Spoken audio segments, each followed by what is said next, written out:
사랑하는 성도 여러분, 오늘 드디어 우리가 2020년 마지막 날 송구영신 예배를 드리게 되었습니다.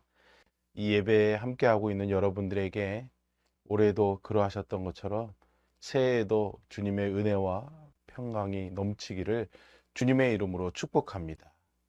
벌써 2020년의 마지막 날이 되었네요. 우리가 이 한 해 동안 무엇을 하며 살아왔는지, 또 어떻게 살아왔는지 뭐 하나 잡을 수 없을 것 같이 황망하게 보낸 그런 시간들이 우리에게는 이 한 해의 시간으로 기억될 것 같습니다. 그래도 벌써 마지막이라는 시간을 맞이하고 있는데요. 마찬가지로 우리의 삶도 믿음도 그 종착역이 있을 것이고 우리는 그곳을 향해 지금도 그 여정을 걸어가고 있습니다. 그러면 우리의 믿음의 여정은 어디를 향하고 있는 것일까요? 우리의 믿음의 여정의 종착지는 그저 천국이다 혹은 성화의 완성이다 하는 말로서가 아니라 그 구체적인 모습은 무엇인지 오늘 한번 생각해 보려고 합니다. 긴 여정에 있는 사람이 자기 인생 여정의 끝이 어딘지를 아는 것은 아주 중요하지요. 그 여정의 목적지를 안다면 목적지에 얼마나 가까이 왔는지 조금은 헤아릴 수 있을 것이고 이에 대한 감사와 감격과 함께 신앙의 여정을 걷는 우리에게 격려와 힘이 될 것입니다. 하지만 자신이 얼마나 왔고 또 얼마나 더 가야 하는지, 심지어 어디로 가고 있는지, 제대로 가고 있기는 한 것인지조차 알지 못한다면 그 여정은 그만큼 힘들거나 헛된 여정이 될 수도 있을 것입니다. 오늘 본문에 나오는 요나는 그런 우리들에게 바른 길라잡이로서의 선물과 같은 사람이다, 이렇게 말할 수 있습니다. 어쩌면 구약에 나오는 많은 위대한 선지자들이 있는데 사실 그런 다른 선지자들에 비하면 요나는 우리에게 가장 많은 그런 공감을 받는 선지자일지도 모르겠습니다. 너무나 인간적이고 너무나 연약한 면을 그대로 드러내는 그의 면모 때문이겠죠. 요나는 이스라엘이 두려워하면서도 미워하는 아수르 제국의 수도인 니느웨로 가서 하나님의 말씀을 전하라는 명령을 받습니다. 이런 명령은 사실 쉬운 명령은 아니겠지요. 좋지 않은 감정을 가진 상대에게 하나님의 말씀을 전한다는 것이 쉬운 일은 아니기 때문입니다. 자칫 그들이 그런 말씀에 반응해서 회개라도 한다면은 그것은 요나의 입장에서는 정말로 원치 않는 일이기 때문입니다. 그래서 그는 욥바 항구로 내려가서 니느웨와는 정반대 방향인 다시스로 가는 배를 타게 됩니다. 하나님께로부터 도망치려는 것이죠. 하나님은 큰 폭풍으로 요나의 길을 막으시지만 요나의 생명이 바닷속에서 사라지도록 허락하지는 않으십니다. 큰 물고기에게 삼켜진 요나는 물고기 뱃속에서 깊은 회개를 하게 됩니다. 그리고 사흘 뒤에 하나님께서는 물고기를 명하여서 요나를 육지에 토해내게 하시고 다시 요나에게 니느웨로 가라고 명하시죠. 하나님의 긍휼과 은혜를 입은 요나는 순종하지만 그의 마음속에 무엇이 있는지는 아직 알 바가 없습니다. 그는 니느웨로 가서 40일이 지나면 니느웨가 무너지리라 라는 하나님의 말씀을 전합니다. 여러분, 근데 이게 웬일입니까? 요나가 우려하던 일이 현실이 되고 맙니다. 니느웨 사람들이 요나가 전하는 하나님의 말씀을 듣고 회개하기 시작했고요. 심지어는 왕까지 굵은 베옷을 입고 제 위에 올라서 회개를 하게 됩니다. 그야말로 국가적인 회개의 역사가 일어난 것이죠. 문제는 바로 여기서 터졌습니다. 하나님께서는 니느웨 사람들이 악한 길에서 돌이켜 떠난 것을 보시고 그 뜻을 돌이켜 재앙을 내리지 않기로 하신 것입니다. 요나의 그에 대한 반응이 오늘 본문 4장 1절에 기록되어 있습니다. 요나가 매우 싫어하고 성냈다라고 나와 있죠. 요나는 하나님의 처사가 못마땅했습니다. 이해할 수도 없었고 받아들이기도 싫었던 겁니다. 여러분은 어떻습니까? 여러분들도 하나님께서 하시는 일이 못마땅할 때가 있습니까? 받아들이기 어려울 때가 있습니까? 요나는 선하고 의로우신 하나님께서 이 못된 민족, 이 악한 나라를 용서하신다는 게 말이 안 된다라고 여겼습니다. 그래서 요나는 하나님께 따지려 듭니다. 오늘 본문의 2절 말씀을 볼까요? 여호와께 기도하여 이르되 여호와여 내가 고국에 있을 때에 이러하겠다고 말씀하지 아니하였나이까. 그러므로 내가 빨리 다시스로 도망하였사오니 주께서는 은혜로우시며 자비로우시며 노하기를 더디하시며 인애가 크시사 뜻을 돌이켜 재앙을 내리지 아니하시는 하나님이신 줄을 내가 알았음이니이다. 요나는요, 자기가 하나님의 명령을 불순종하고 도망가려고 했던 이유를 정당화하면서 하나님과 논쟁하려 합니다. 여기서 우리 모두의 잠재 의식 속에 숨겨져 있는 깊은 죄성을 발견하게 됩니다. 하나님의 일을 내가 납득하고 이해할 수 있다는, 아니 그래야만 된다는 생각이죠. 하나님과 논쟁을 하려는 이 요나의 태도에서는 자기가 하나님과 이러한 논쟁을 할 만한 존재라는 그런 생각이 있습니다. 여러분, 논쟁이라는 것이 격이 맞아야 되는 것 아니겠습니까? 대학교 교수가 학술 문제를 가지고 초등학생과 논쟁을 할 수는 없는 거겠지요. 요나는요, 자기가 하나님과 격이 맞는다고 생각한 것 같습니다. 그래서 요나는 하나님이 하시는 말씀을 자기가 충분히 납득할 수 있어야 된다라고 생각하죠. 우리도 다를 바가 없습니다. 하나님께서 하시는 일이 우리의 생각에 말이 안 된다고 여겨지기만 하면 우리는 요나처럼 반응하고 싶어 합니다.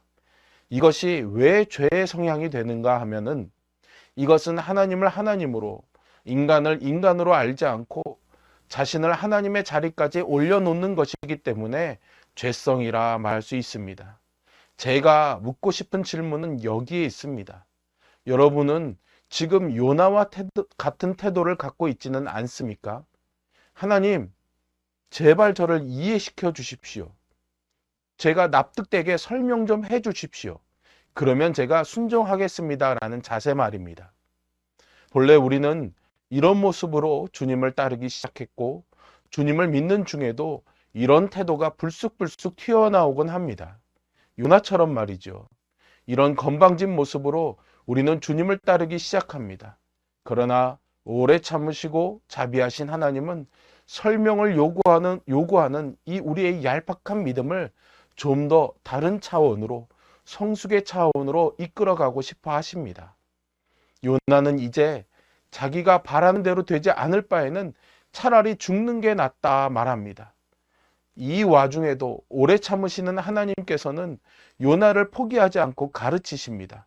뜨거운 중동의 태양빛 아래에서 어떻게 되나 보겠다라고 니느웨 성을 지켜보고 있는 이 성난 요나에게 하나님께서는 박농쿨을 예비해 그늘을 만들어서 그의 괴로움을 덜어주시죠.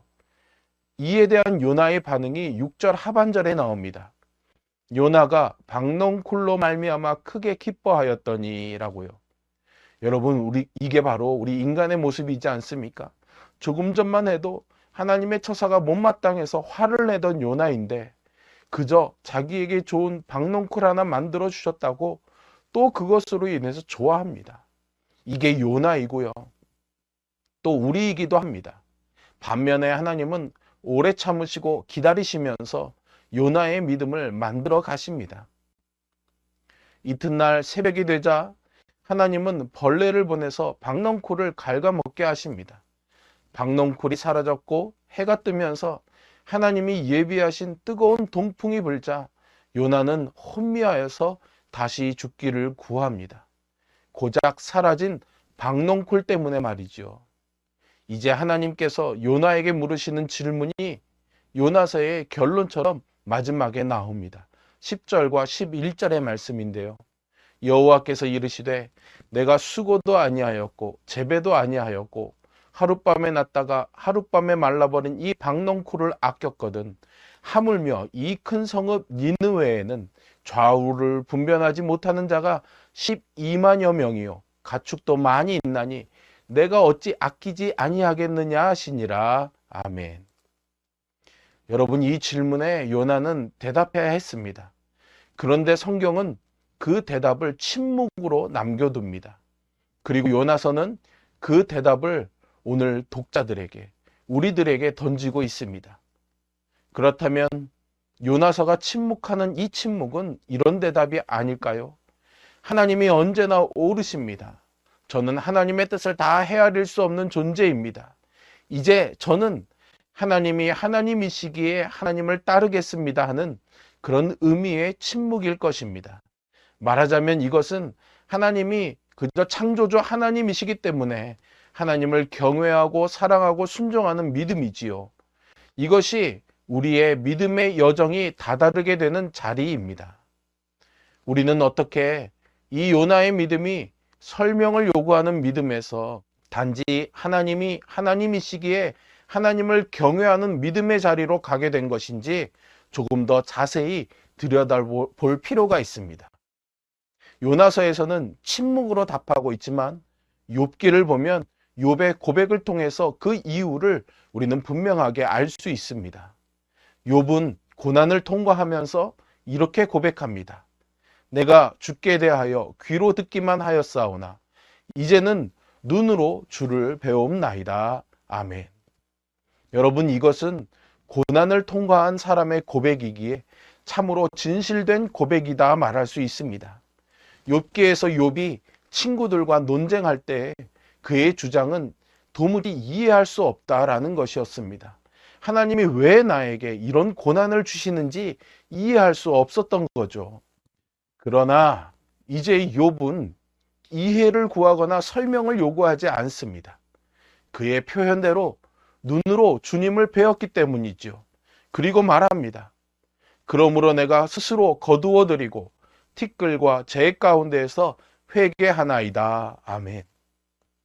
자기가 하나님의 뜻을 납득하고 이해할 수 있다고 여겨 하나님께 설명을 요구했던 태도를 회개한다는 것이죠. 욥은 자기의 고난에 대해서 말도 안 되는 일이 하나님이 허락하셨다라고 생각했습니다. 그래서 그 이유를 하나님께 따져 묻겠다고 했습니다. 우리도 종종 이런 태도를 드러냅니다. 특히 고난이 올 때 더욱 그러하죠. 자기에게 닥치는 고난이 말도 안 되는 것이라고 여깁니다. 지금 욥은 이런 태도를 회개합니다. 무엇이 이런 변화를 가져온 것일까요? 시간과 함께한 고난 때문입니다. 하나님은 고난을 통해서 우리의 이런 태도를 뿌리까지 드러내 보이십니다. 욥이 하나님을 뵙고 그런 자신의 죄성을 보게 된 것이죠. 여러분, 이것이 욥만의 경험이겠습니까? 우리는 요나에게서도 동일한 것을 보게 됩니다. 하나님께서는 고난을 통해 우리가 하나님과 따지고 논쟁해서 이해하고 납득할 수 있는 존재라는 잘못된 생각을 보게 하시고 그것을 다루고 고치십니다. 그러면 우리는 거의 어김없이 하나님과 논쟁하려 들고 하나님께 설명을 요구합니다. 이때 고난과 고난의 과정을 통해서 하나님은 우리 안에 있는 죄악된 태도를 보게 하시고 그것을 회개하게 하십니다.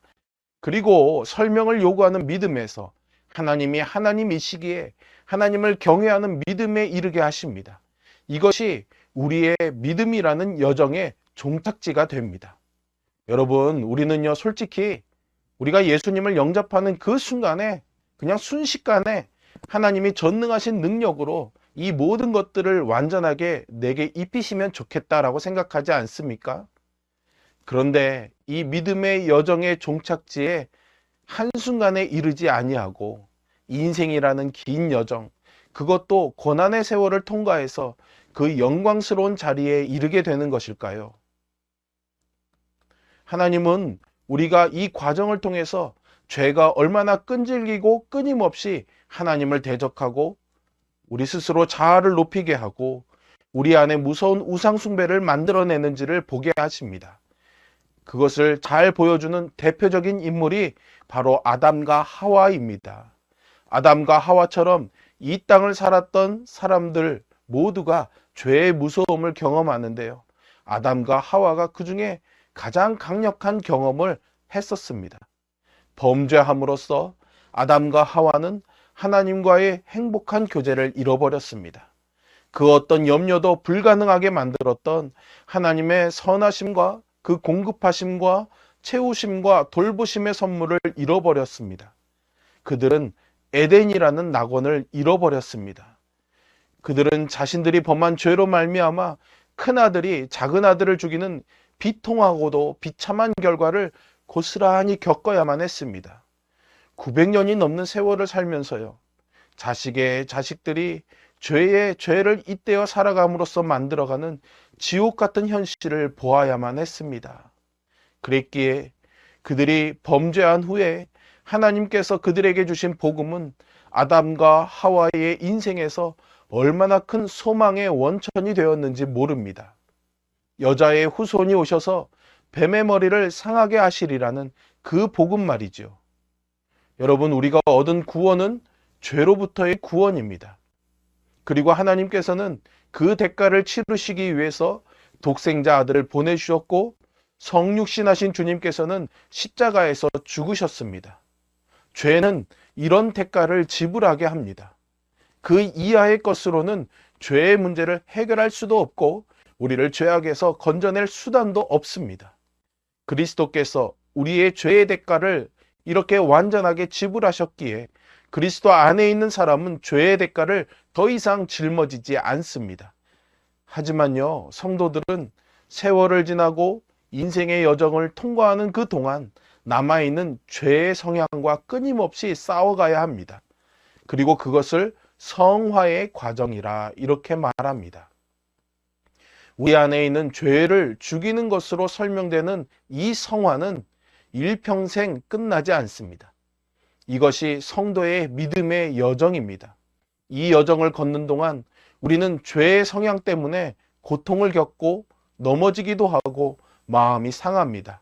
어찌 보면은 그러한 상황을 만날 때 화가 나기도 하지만 사실 그 모든 것들이 하나님으로부터 말미암은 것이 아니라 죄의 성향이 만들어내는 것들이라는 것을 우리는 기억해야 합니다.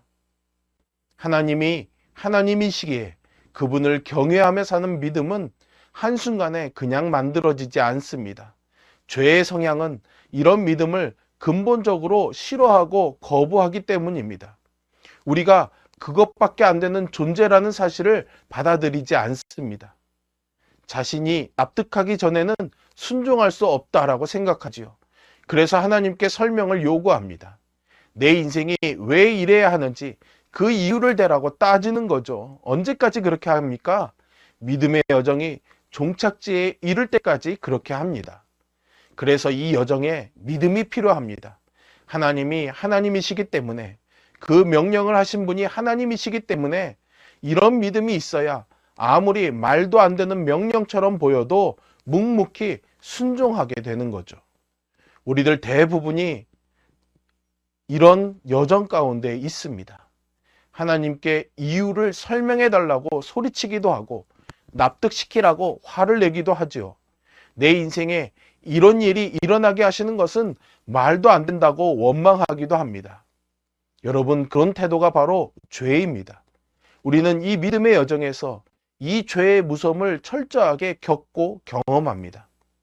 우리는 고난 중에서 우리의 인생 여정에서 끊임없이 이렇게 말합니다. 이건 아니지. 하나님이 나에게 이렇게 하시는 건 아니지 라는 식으로 말입니다. 자신 외에는 아무것도 보이지 않습니다. 그렇지 않습니까? 그런 우리에게 하나님은 내 안에 죄를 보라고 하십니다. 죄가 이 모든 비참함의 열매를 맺게 한 것을 보라고 하십니다. 그리고 하나님께서 죄를 멸하러 아들을 보내신 일을 생각하라고 말씀하십니다. 성령님께서 오늘도 내 안에서 나 이 죄의 문제 때문에 탄식하고 죄와 싸울 힘을 더할 거라는 것을 알라고 말씀하십니다. 이것이 우리 인생의 믿음의 여정이 한순간에 이루어지지 않는 한 가지 이유입니다. 여러분의 인생 여정에 예기치 못한 고난이 찾아올 때 여러분들은 나 힘들어, 하나님이 왜 내게 이러시지? 라고 분노하며 소리치지 않습니까? 내가 왜 이런 고난을 겪어야 하지? 라고 말하면서 말입니다. 여기에 바로 하나님의 대답을 보여주고 있습니다. 죄를 보라. 죄가 나와 너희 사이를 갈라놓았구나 라고 말입니다. 이 죄를 해결하려고 너를 그 무서운 죄와 죄의 결과에서 구원하려고 내가 내 독생자를 세상에 보냈단다. 내 아들이 십자가에서 죽은 것은 바로 너의 무서운 죄 때문이라는 사실을 너는 얼마나 아느냐? 하나님은 물으십니다. 우리가 자신의 고통에서 이 고통을 초래한 죄를 보게 될 때, 그리고 그 죄를 해결하려고 사랑하는 구주께서 이 땅에 오셔서 십자가에 죽으신 것을 보게 될 때, 우리는 비로소 욥처럼 말할 수 있습니다. 내가 주께 대하여 귀로 듣기만 하였사오나 이제는 눈으로 주를 배움나이다. 그러므로 내가 스스로 거두어드리고 티끌과 재 가운데서 회개하나이다. 아멘.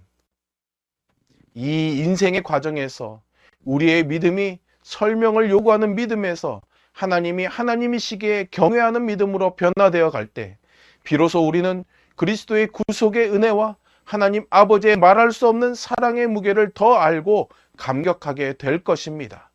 하나님께서 요나에게 물으신 질문을 우리도 대면해야 된다는 사실을 잊지 마십시오.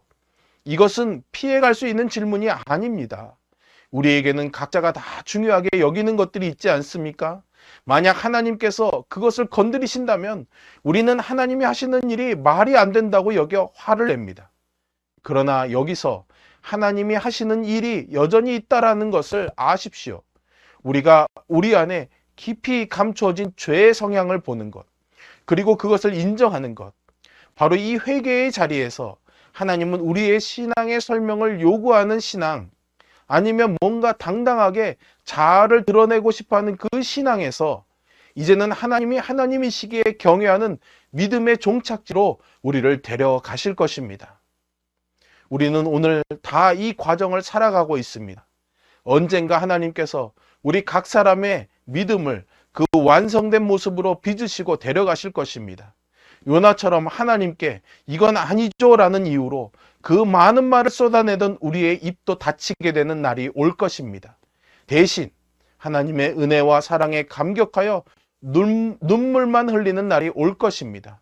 고난의 세월을 통해서 말이죠. 이 여정을 시작하고 끝내는 것은 우리에게 달린 것이 아니라는 사실도 기억하십시오. 이 일을 시작하신 분도 마치시는 분도 하나님이십니다. 그래서 성도의 인생은요, 어느 자리에 있든지 복된 것입니다. 이 복됨을 알고 이 믿음의 여정을 함께 걸어가십시다.